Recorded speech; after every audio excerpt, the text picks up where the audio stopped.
Moving along, BMW.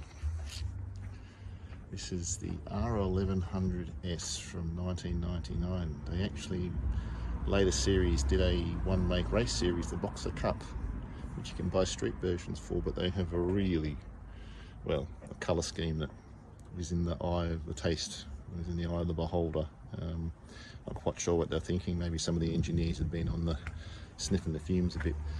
Classical BMW layout, Boxer twin, 1100, high pipe to the back, somewhere between an R100S, S1000RR, great sports tourer, I think you call it these days. Although it does have clip-ons. You know, have a look at this dash, still back in the days of analog. Although there is a little clock sneaking in here to tell you what the time is.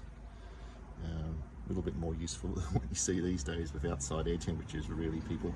Of course, for those who know BMWs, you've got the fairly unique indicator sitting there under the switch box. Great way to develop new synapses, because you go left, you press left, you go right, you press right, and when you want to cancel, you press that button there. Takes a while to get used to, particularly when you jump from one bike to another.